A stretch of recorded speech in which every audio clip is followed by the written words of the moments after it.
네, TBC 클리닉 건강 365 주치 이번에는 계명대학교 동산병원 류마티스 내과 김지민 교수와 함께하도록 하겠습니다. 네, 안녕하십니까? 안녕하세요.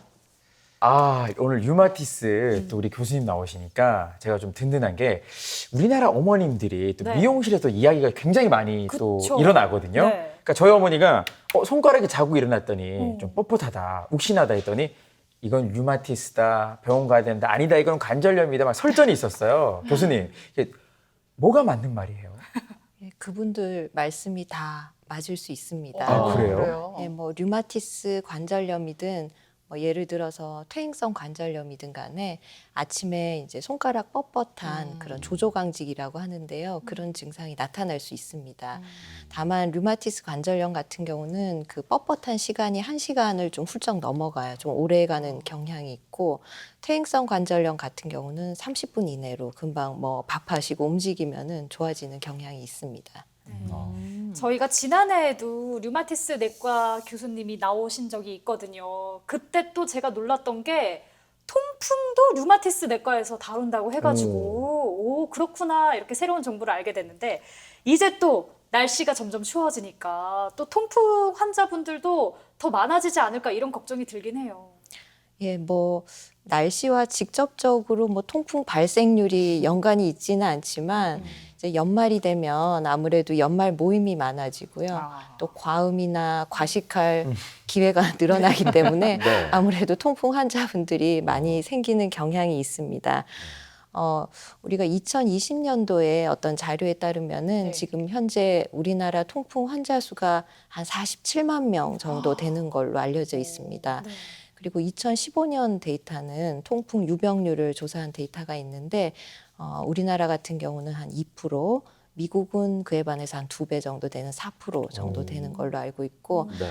아마 이제 또 2년이 또 2022년이 되었으니까 현재는 우리나라의 통풍 환자 수도 더 많고 유병률도 더 올라가지 않았을까 추정하고 있습니다.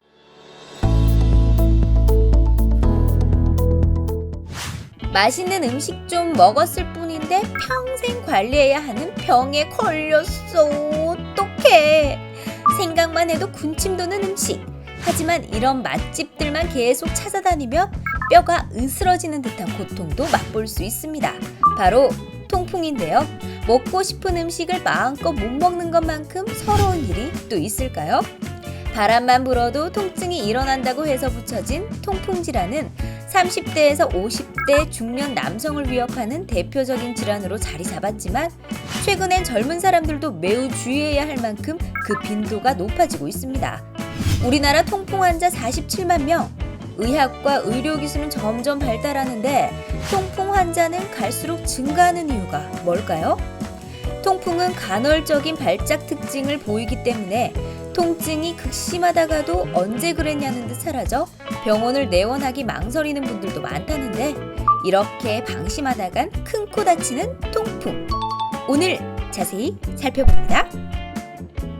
네, 앞에서 우리나라 통풍 환자가 47만 명에 이른다라고 말씀해 주셨어요. 네. 뭐 제 주변만 보더라도 통풍 환자를 심심치 않게 볼 수가 있거든요. 그래요. 네.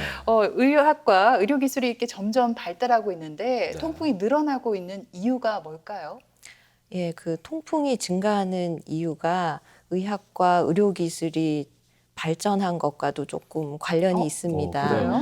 예, 의학이 발전하면서 우리가 오래 살거든요. 네. 수명이 길어지고 의료기술이 발전하니까 이제 말기 신부전 환자도 늘고 또 신장 이식 환자들도 굉장히 늘어나고 있어서 통풍 유병률이 높아지고 있습니다. 네. 그리고 그 외에도 뭐 당뇨라든지 고혈압, 뭐 고지혈증 같은 이런 대사 질환도 늘고 우리 식습관이 좀 서구화가 많이 되다 보니까 이런 것들이 통풍 유병률에 다 관련이 있습니다. 제 주변에도요, 네. 통풍 환자들이 꽤 많아요.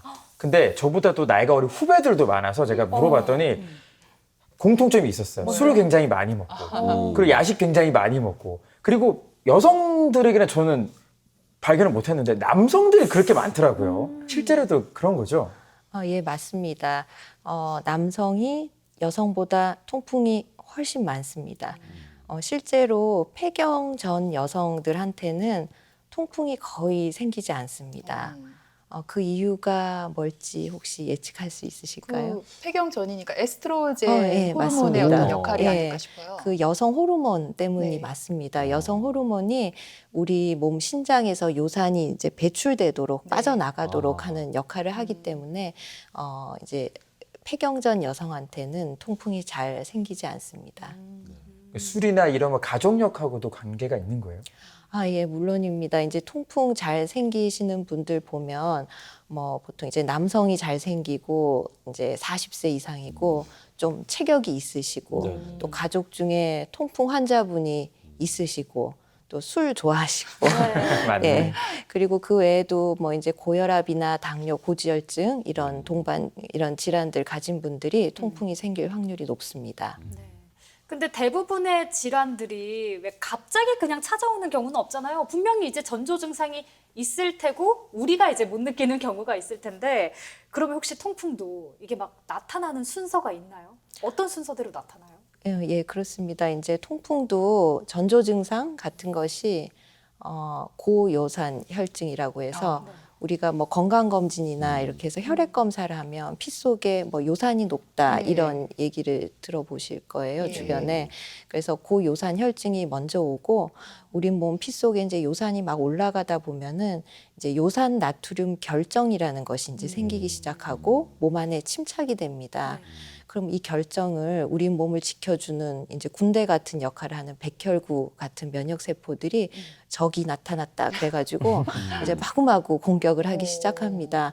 막 공격을 해서 우리 몸에 염증 반응이 확 일어나거든요. 그렇게 해서 이제 통풍 증상, 통풍 관절염 같은 것이 생기게 됩니다. 그리고 이제 평상시에도 이제 요선이 많이 이제 우리 몸에 축적이 되다 보면 몸 안에 결정, 막 이렇게 덩어리 같은 게 만들어져요. 여기저기 뭐 귓바퀴든 발가락이든 해서 육안으로도 이런 덩어리를 관찰할 수가 있는 이런 통풍 결절 같은 게 만들어지기도 합니다. 네. 네. 지금 말씀을 들은 대로 통풍에 있어서 요산이 참 중요한 역할을 하고 있는데 요산이 어떤 건지 알아야 우리가 대처도 하고 관리도 될 것 같습니다. 예, 그 요산이라는 것은 말 그대로 이제 소변으로 나오는 산성 물질이라는 뜻입니다. 네. 원래 요산은 우리 몸 안에 퓨린이 여러 과정을 거쳐서 이제 변한 물질이거든요. 근데 이제 퓨린은 이제 우리 몸 세포의 구성 성분이기도 하고 우리 몸이 이제 잘 이렇게 돌아갈 수 있도록 유지해주는 역할을 하는 필수 아미노산 중에 하나인데요. 그 퓨린이 요산으로 바뀌면은 이제 요산이 우리 몸에서 배출이 돼야 되는데 이제 대부분이 한 3분의 2 정도가 이제 신장을 콩팥을 통해서 소변으로 배출이 되고 이제 나머지는 장으로 배출되게 됩니다. 네, 그렇군요. 그러면 우리 몸에 네. 요산이 어느 정도 쌓여야지 네. 이 고요산 혈증인 건지 피 검사를 해보면 알 수 있다고 했는데 네. 그 기준이 나와 있습니까? 예, 그렇습니다. 이게 기준이 여성과 남성이 조금 다른데요. 여성은 6.0, 예. 남성은 6.8mg/dl를 넘는 경우를 고요산 혈증이라고 하는데 우리가 일반적으로 6.8이 넘는 경우를 고요산 혈증이 있다라고 이야기를 합니다. 오, 그러면 검사를 했는데 요산의 수치가 높아요. 그러면 그분은 거의 통풍이 온다고 봐야 되는 게 맞나요? 그 요산이 높다고 해서 모두 통풍이 오는 것은 아닙니다. 통계적으로 보면 이제 요산이 혈액 속에 높은 분들 중에 한 5% 정도에서 통풍이 오는 것으로 되어 있습니다. 네. 그러면은 통풍이면 요산 수치가 높다고 볼 수가 있는데 근데 요산 수치가 높다고 해서 무조건 통풍은 또 아니다. 이렇게 이해를 하면 되겠네요. 근데 그러면 실제로 고요산 혈증 환자들은 치료를 안 해도 되는 건가요? 예. 잘못 생각한 것 같은데. 잘못 네. 생각했죠. 굉장히 중요한 부분이고요. 이게 이제 이전에 통풍이 한 번도 온 적이 없는 분이 건강검진에서 혈액검사에 요산만 높다. 그거를 이제 우리가 무증상 고요산 혈증이라고 하는데요. 이런 경우는 나라마다 차이는 있긴 하지만 현재는 아직까지는 약물 치료는 그렇게 권하고 있지 않습니다.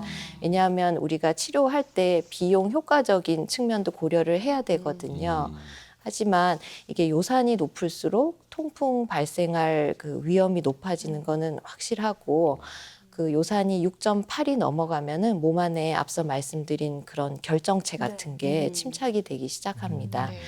실제로 이제 요산 수치가 9 이상인 분들이 7 미만인 분들에 비해서 통풍 발생 위험률이 한 50배 정도 네, 높은 것으로 나타나 있습니다. 네.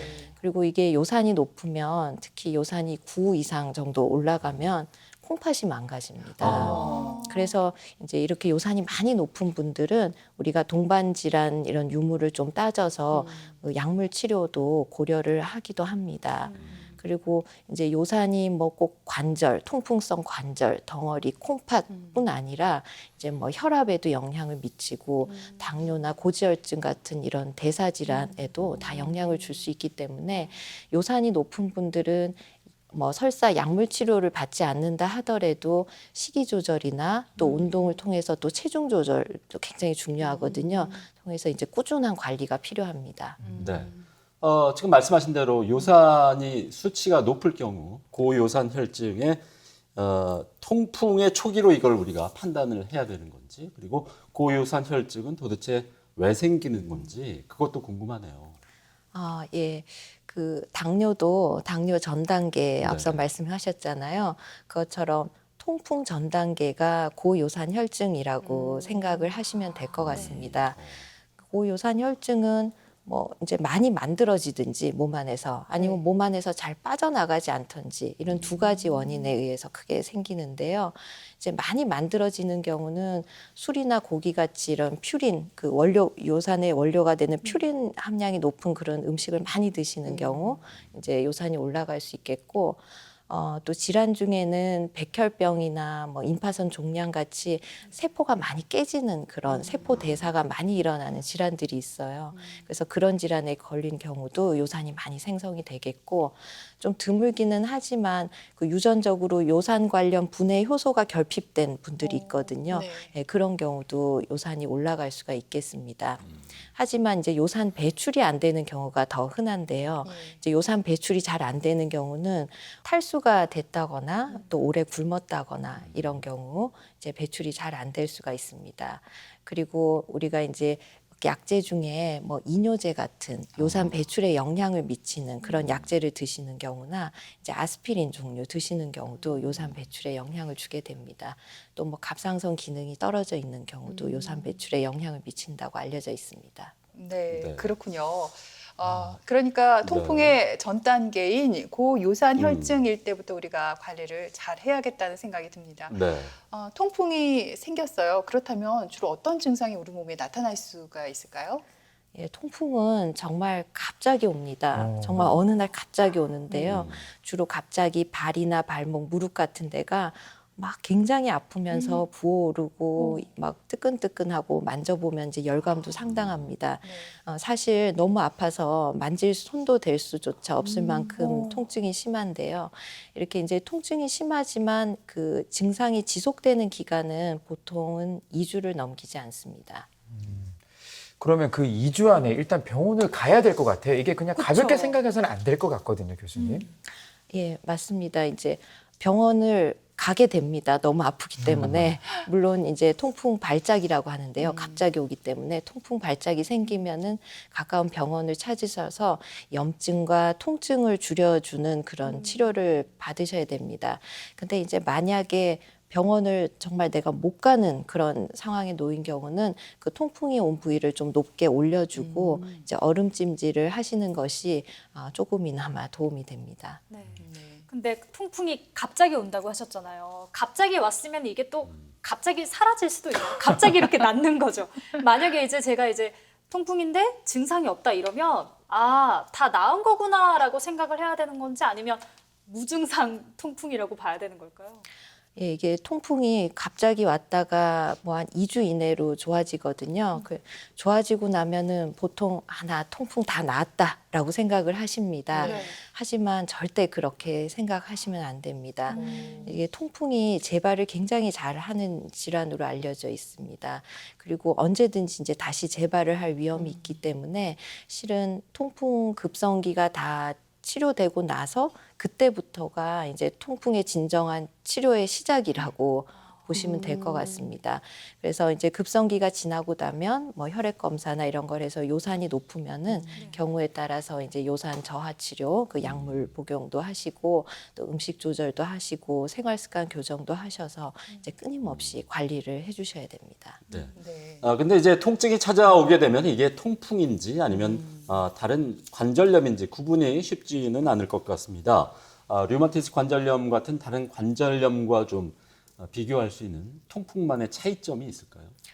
예, 염증성 관절염이 이제 오는 류마티스 관절염과 비교를 하자면 통풍은 앞서 말씀드린 바와 같이 이제 굉장히 갑자기 오고요. 네. 류마티스 관절염은 통풍에 비해서는 좀 서서히 오는 경향이 있습니다.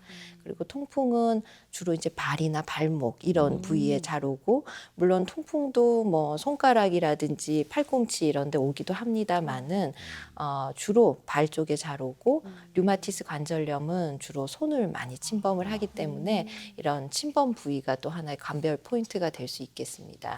그리고 통풍은 이제 증상이 오래 가도 사람마다 차이는 있지만 보통은 한 2주 정도 지나면 좋아지거든요. 근데 류마티스 관절염은 한 달, 두 달, 세 달 이제 만성적으로 계속 가요. 네, 그래서 이렇게 증상의 지속 기간이 또 하나의 감별점이 되겠습니다. 그리고 류마티스 관절염 말고 재발성 류마티즘이라고 증상은 통풍하고 아주 정말 유사한 그런 관절염이 있습니다. 이게 그냥 임상적으로 봐서는 이게 통풍인지 재발성 류마티즘인지 구분이 잘 안 가는 그런 질환인데요. 뭐 이제 굳이 구분을 하자면 통풍은 발 쪽이 잘 오고 재발성 류마티즘은 물론 발도 올 수 있지만 주로 그래도 손이나 이런 쪽에 돌아다니면서 오고, 예, 또 검사를 해보면 이런 요산 결정체 같은 것은 통풍에서만 발견을 할 수 있습니다. 예, 그렇군요. 그렇다면 이제 통풍의 치료에 대해서 알아볼까 하는데요. 통풍이 뭐 급성기 또 만성기 이렇게 또 나눠지잖아요. 단계별로 치료하는 방법이 다른 건가요? 예, 그렇습니다. 급성기 때는 일단은 급성기 치료를 하셔야 됩니다. 염증을 가라앉히고 이제 통증을 줄이는 이런 치료를 하셔야 되고요. 이제 그런 염증이 다 가라앉고 나면은 이제 요산이나 이런 걸 측정을 해보고 요산 저하 치료에 들어가야 됩니다. 보통 이제 급성기 치료 끝나면은 이제 난 통풍이 다 나았다 해서 이제 병원을 찾지 않으시는 분들이 간혹 있으신데요. 그 요산을 반드시 측정해보고 요산이 높다면은 요산을 낮추어서 요산 저하 치료를 하는 것이 중요합니다. 이게 요산이 높은 상태로 계속 이제 방치가 되면 통풍 재발도 굉장히 빈번할 뿐 아니라 이제 그 몸에 이제 덩어리, 요산 결절, 통풍 결절 같은 것이 여기저기 쌓이게 되고 또 이런 결절이 소변 내려오는 그 길에 또 생겨가지고 요로결석으로 나타나기도 하고요. 또 이제 콩팥도 망가뜨리게 됩니다. 참 여러 가지로 요산이 수치가 높으면 참 네. 안 좋아요. 그러니까요. 그러면 교수님 말씀하신 대로 요산을 이제 저하시키기 위해서 약을 먹잖아요. 약을 먹어서 요산 수치가 정상이 되었어요. 그러면 그 약을 중단해도 괜찮지 않을까요? 어떻습니까? 예. 요산 떨어뜨리는 약을 먹고 이제 내가 피 검사를 했는데 요산이 정상이 됐어요. 그러면 이제 요산약을 그만 먹어야겠다. 그러면서 이제 혼자 이렇게 턱 끊으시는 분들이 계시거든요. 절대 그러시면 안 됩니다. 그러면 바로 요산이 올라가기 때문에 예, 요산약은 유지를 하셔야 됩니다. 그렇구나. 또 예를 들어서 이제 발가락이 아파서 통풍이 의심된다고 병원에서 혈액 검사를 했는데 검사 결과 요산 수치가 4.99가 나왔다고 합니다. 이 정도 수치는 이제 보통 정상 범주라고 하는데 이럴 때는 통풍 치료를 하지 않는 건가요? 어떤가요? 예. 우리가 통풍을 진단할 때 요산 수치로만 진단하진 않습니다. 통풍 진단할 때는 이제 통풍의 전형적인 임상 증상과 또 통풍에 맞는 또 영상 소견, 그리고 우리가 가능하다면 이제 관절액을 뽑아서 이런 요산 결정체 같은 것이 이제 관찰이 되면 통풍을 진단을 할 수 있게 됩니다. 실제로 우리 통풍 급성기에는 급성 발작이 왔을 때는 내 원래 평상시 요산 농도보다 검사를 해보면 요산 농도가 떨어져 있어요. 그래서 아마 그분도 4.99 나오신 분도 만약에 요산 그 통풍이 다 이제 그 급성기가 지나가고 한 2, 3주 있다가 혈액 검사를 받아보시면 분명히 그 요산 수치가 올라가 있을 겁니다. 예. 그렇군요. 주변에 보면 통풍이 있을 때 혈액순환제를 먹는다고 그게 도움이 된다고 해서 근데 막 먹었더니 또 발가락 욱신거리니까 그거는 낫는 과정이다 뭐 이렇게 얘기를 하는 분도 있던데 제가 볼 때는 아닌 것 같거든요. 어때요? 예. 이게 병명이 통풍이다 보니까 이 풍이 머리에 맞는 풍이라고 간혹 착각하시는 분들이 계세요. 뇌경색이나 이런 쪽으로 풍이 왔다고 생각하시는데 그거와는 관련이 없고 이제 우리가 보통 혈액순환제로 저용량 아스피린을 복용을 하거든요. 근데 저용량 아스피린은 요산을 올리는 것으로 알려져 있습니다. 그래서 아마 저용량 아스피린을 드시고 통풍 발작이 왔었던 것으로 추정할 수 있을 것 같습니다. 네. 앞에서 이제 뭐 고지혈증, 혈압 이런 것들이 통풍에 영향을 준다고 얘기를 해주셨는데 아무래도 진짜 동반 질환 관리 정말 꾸준히 잘 해야 될 것 같아요. 아, 예, 맞습니다. 통풍, 뭐 고혈압, 비만, 당뇨, 고지혈증, 그리고 콩팥 질환. 네. 이 전부 다 뗄래야 뗄 수 없는 관계에 있습니다. 네. 이 사람으로 치면은 한 집안 식구라고 보시면 돼요. 하나가 오면 그 다른 것도 같이 잘 오고 또 다른 걸 같이 다 조절해줘야 또 다른 것도 조절이 되고 이런 관계에 있거든요. 그래서 어쨌든 이런 뭐 혈압뿐 아니라 뭐 고지혈증 관리나 이런 게 다 통풍 조절에 굉장히 중요한 역할을 미치고 또 이제 콩팥, 신장 질환이 있는 분들은 신장 관리, 또 체중이 늘어나는 분들은 또 체중 관리, 어쨌든 복합적으로 잘 이루어져야 합니다. 네. 흔히 또 이제 통풍에 술이 안 좋다고들 얘기하지 않습니까? 네. 특히나 맥주가 안 좋다고 하니까 뭐 대신해서 뭐 소주라든가 와인 이렇게 대체해서 많이 드시는 분들이 계신데 술이 왜 통풍에 안 좋은 건지 또 그 밖에 통풍에 조심해야 될 분들이 있다면 어떤 분들인가요? 예, 뭐 말씀하신 대로 맥주만 안 드시면 되는 분들이 계신데요. 네. 술은 맥주, 소주, 와인, 막걸리, 위스키 네. 네. 네, 모든 종류를 다 끊으셔야 됩니다. 아, 진짜요? 예, 술은 요산을 굉장히 많이 높일 수가 있고 통풍 발작을 일으킬 수가 있습니다. 그 술을 마시게 되면 우리가 술만 먹지 않잖아요. 보통은 안주를 같이 먹게 됩니다. 네. 근데 그 술 안주들이 그 요산 수치를 통풍 재발을 잘 일으키는 음식들이 대부분입니다. 그리고 술을 마시면 또 화장실에 자주 가게 되잖아요. 그렇죠. 그 술이 이뇨작용이 있거든요. 그래서 소변으로 물은 자꾸 빼내는데 또 요산은 자꾸 피 속으로 끌어당겨서 요산 수치를 더 올립니다. 그리고 요산은 우리 몸이 좀 알칼리화 돼야지 이제 배출이 잘 되는데 술을 마시면 몸이 산성화가 됩니다. 그래서 이제 요산 배출이 더 안 되게 됩니다. 네, 그렇군요. 보통 뭐 술 좋아하시는 분들에게 네. 통풍이 많다고 하는데 네. 모든 술은 다 안 좋다고 하니까 그래요? 몹시 서운해하지 않을까 싶은데 네. 그래도 우리가 건강 위해서 잘 지켜야겠죠. 네. 이 통풍이 생기지 않도록 하려면 평소에 생활 습관도 굉장히 중요할 것 같습니다. 네. 어떤 점을 우리가 잘 지켜야 할까요? 예, 우선 통풍 환자분들은 식이 조절을 좀 하셔야 됩니다.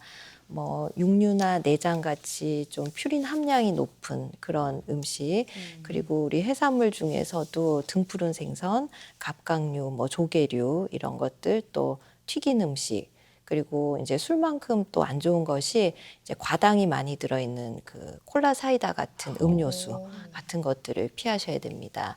그리고 뭐 통풍에 좋은 거는 이제 물, 그냥 생수, 물을 한 하루에 2리터 이상 드시기를 권합니다.